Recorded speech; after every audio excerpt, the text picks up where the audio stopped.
Alright guys, welcome back to the old F100 8 lug 1 ton 4x4 swap. And I really wanted to hold you guys out one more video on revealing what engine I'm putting in here. So I was going to do the steering. The only problem is the steering won't fit. That cross member that I knocked out to put the axle in is still in the way. Like there's no way I can get a steering linkage in there or a track bar or anything. So we're gonna have to pull the engine out, and probably the smart thing to do would be to mock up the new engine, get some mounts in, and then build the steering. So first thing we need to do is this old 302 that's in here. It's actually a 5.0. It's a Mustang, 86 Mustang 5.0 HO, just swapped over to a carb. So I gotta pull that out, pull the trans out, make some room in here, and then we can, I guess I'll have to show you the new motor, which is gonna be pretty sweet.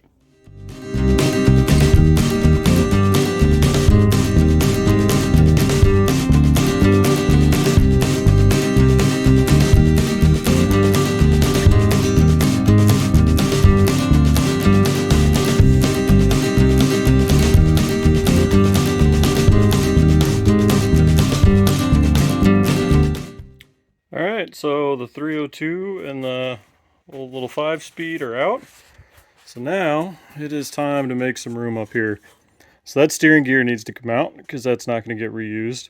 Both engine perches need to come out. The whole cross member needs to get cut out.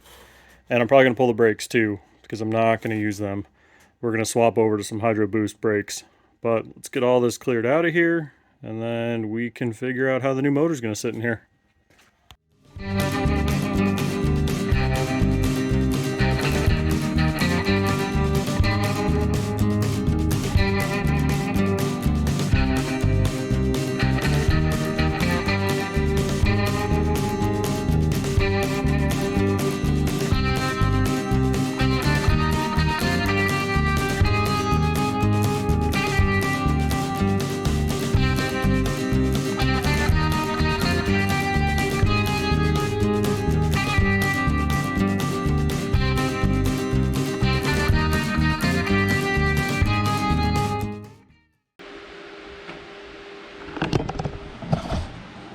All right, cross members out. Cross members out, everything's kind of opened up. I think now it's just, I guess it's time to show you the new engine. All right, so it's time to talk about the engine for the Ford. And I pretty quickly realized I didn't want the 302 in there. They're not bad motors, but they're kind of old. You know, you can make modern parts for them, or you can get modern parts for them, like better heads and better intakes. But I wanted fuel injection. I wanted fuel economy, and I kind of just wanted a good amount of horsepower out of the box. So we put a turbo on it. It just makes power, and that 302 just reminded me too much of like the 5.9 Magnum that's in the 51. It makes damn good power on boost. I'm like, I want something a little more modern. So my first thought was, obviously, Coyote. You know, I've driven them. They make great power. I love them. The engine bay in this thing is big enough to take one. And then I Googled them, and holy crap, are they expensive. So I kind of thought about it for a little bit. Like, well, maybe I can, you know, I'll just wait. I'll try to find one. Maybe I'll rebuild one. But then I started thinking about it. What trans do I put in it? It's got to be stick shift, and it's got to be 4-wheel drive.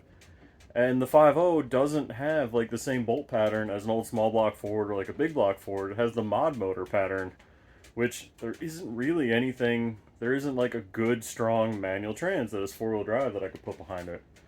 So the 5.0 got kicked out. So my next thought was LS. I mean, it's hard to beat LS. And, you know, they put 5-speeds, they put NV4500s behind LSs. So that wouldn't be that hard to do, but it's boring. You know, her Trans Am has an LS1 in it. I love it, don't get me wrong. 6-speed LS1 is a phenomenal setup, and I recommend it to anyone, but everybody does it. So it's like, man, what motor do I put in here? Do I do a big block? No, it's kind of like a 302.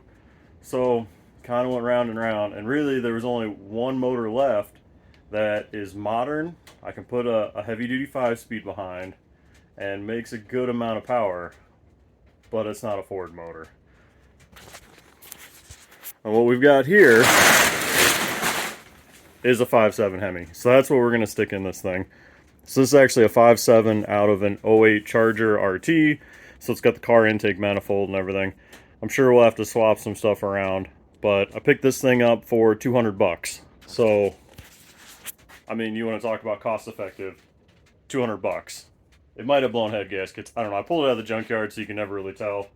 I did get some water out of the exhaust manifolds and we spun it over to pull the converter bolts, but not a big deal. You can pick up used short blocks really, really cheap, and I wanted the car intake and everything. But that's what we're going to put in the Ford, is we're going to take this giant Hemi, which is barely smaller than a Coyote, and we are going to stuff it right into the Ford. And for the trans, yeah, I'm not too happy about that, but what I have is that NV3500 that came out of the 51 we were building it. And I'm going to put that in there for now, but I'm basically going to build it with the expectation that it's going to get an NV4500 down the road. Because it with the turbo, this thing's going to, like, on 7 pounds, this thing's going to make over 500 horse, no problem. And I want it to be a driver, so down the road it's going to need a 4500. Probably have to upgrade shafts like we did on the 51. But for now, we'll get it on the road with the 3500 because I just can't find another gas 4500 right now. But they're out there. They'll pop up. Hell, I might even get one before we finish building it. It's exactly what happened with the 51. But we need to get this thing all mated up to the trans and then drop it in here and see how it's going to fit. But sorry, Ford guys, but yeah, I think this was my best option. And I'm excited. This thing's going to make some good power, and you just don't see Hemi swaps like you do LS. And I think they got a lot of potential, so see what happens. Well, that is a 5.7 Hemi in a 67 Ford. And it is tight. Kind of how I thought it was going to be. Like, there's not a whole lot of room down in there on either side, which is kind of expected. It's a big motor. It's a wide motor, so I'm not too worried about it. It seems to fit pretty well. It's tight. I mean, front to back, I got loads and loads of room. But I think now I need to pull the whole front clip and start figuring out engine mounts and what I can even do for headers. Or I was going to build a set, but I don't even know if I can. It might just be flip these manifolds and run them. But time to pull the whole front clip off and start figuring out how that thing's going to mount in there. The whole front end is now off and it is tight. It is very tight in here. Like, looking down here, there's not a whole lot of room there. Come over here, not a whole lot of room here either for exhaust. So I think what I'm going to do is pull those manifolds off, and then I'll be able to set the motor in better where I want and figure out how to get the exhaust to run forward to the turbo. I was going to build some mounts, but I might just end up flipping these manifolds if they fit. But pull them off and see if it fits any better. Pulled the exhaust manifolds off, flipped them around, and they actually fit. I mean, it is tight, both sides, but they seem like they're going to fit pretty well like that.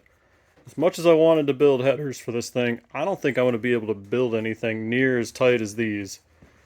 So I think I'm just going to run the manifolds flip backwards, and that'll be the story. I got to figure out some motor mounts, which I might reuse these mounts. They're kind of just vertical, which would be kind of easy to make little mounts for, and then they'd still be isolated.